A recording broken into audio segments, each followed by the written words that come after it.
Hey dreamers, welcome back to Manifest with Metty. I'm your host, Dr. Metra Rodriguez, and this is TedTalk Tuesday, the day we explore ideas that challenge conventional thinking and encourage meaningful conversations. Today's topic is very interesting.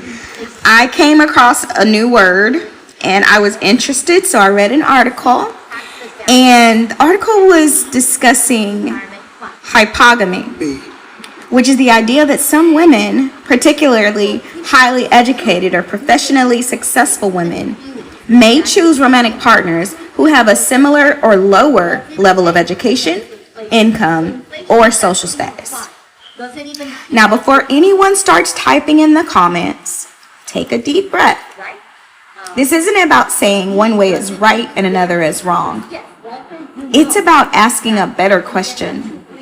What actually makes a relationship successful? Labels versus real life. We hear terms like hypergamy, hypogamy, and equal partnership all the time. Social media loves labels, but relationships aren't lived in hashtags. They're lived in kitchens, hospital waiting rooms, road trips, late night conversations, moments of celebration, and moments of hardship. A resume may impress people on LinkedIn, but it doesn't necessarily tell you who will sit beside you when life gets difficult.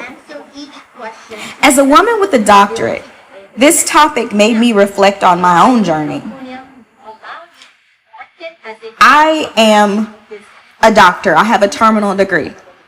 And I worked incredibly hard to earn that title. But here's something I've realized. My degree is part of my identity. It is not my entire identity. If someone approaches me because they're intimidated by my education, we've already started the relationship from fear. If someone approaches me because they genuinely appreciate my heart, my purpose, my humor, my faith, and my character, that's a completely different foundation. I've met brilliant people without college degrees. I've met highly educated people with very little emotional intelligence. Education and wisdom often travel together, but they are not the same thing. Intelligence comes in many forms. One thing I hope we continue to embrace as a society is that intelligence is not one-dimensional. There is intellectual intelligence, that's the IQ. Some call it book smarts.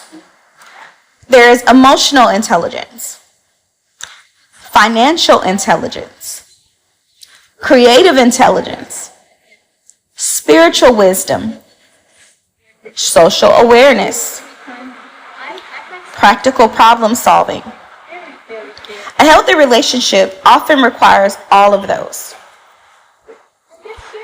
Sometimes the person who earns less may provide extraordinary emotional stability. Sometimes the quieter partner becomes the greatest encourager. Sometimes one person excels professionally while the other creates the environment where both people flourish. Healthy partnerships aren't always symmetrical. They're complementary. Instead of asking who makes more money, maybe we should ask who brings peace into the relationship, who communicates well, who takes accountability, who celebrates your growth instead of competing with it, who supports your dreams while pursuing their own, who helps you become a better version of yourself. Those questions probably predict long-term happiness more than a job title ever could. The science.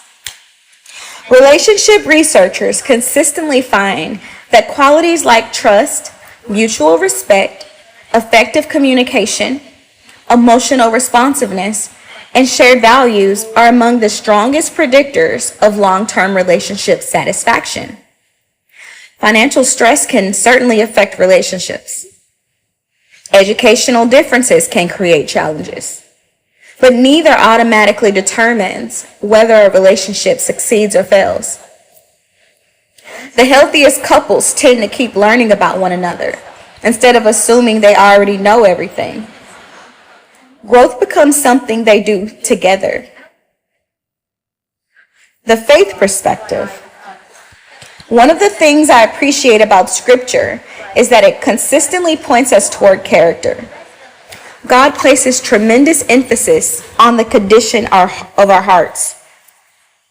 Kindness, humility, faithfulness, patience, love. Those qualities build lasting relationships. Titles do not. Income doesn't. Status doesn't. Character does. So today, I'd like you to think about a few questions. When I picture my ideal partner, am I focusing more on appearances or character? What qualities make me feel emotionally safe? Am I becoming the kind of partner I'm hoping to find? Do my values align with the relationships I'm pursuing? Here's today's takeaway. Whether someone dates up, down, or somewhere in between isn't the most interesting question. The better question is this: does this relationship reflect mutual respect, shared values, emotional maturity, and genuine love? Because those are the things that sustain a partnership long after the novelty wears off. At the end of the day, healthy love isn't about proving who's more accomplished. It's about building a life where both people continue to grow. This scripture comes from 1 Samuel 16, verse 7. The Lord does not look at the things people look at. People look at the outward appearance, but the Lord looks at the heart. I love this verse because it reminds us that while the world often measures status, God measures character. This week, make a list of the 5 qualities you hope to find in a life partner. Then, make a second list of the 5 qualities you're intentionally developing within yourself. Growth attracts growth. Dreamers, thank you for joining me for another TED Talk Tuesday. I'd love to hear your perspective.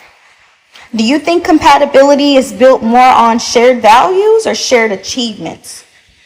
Let's continue the conversation with kindness and curiosity. Until next time, stay grounded, stay growing. Let's go, dreamers. I love you.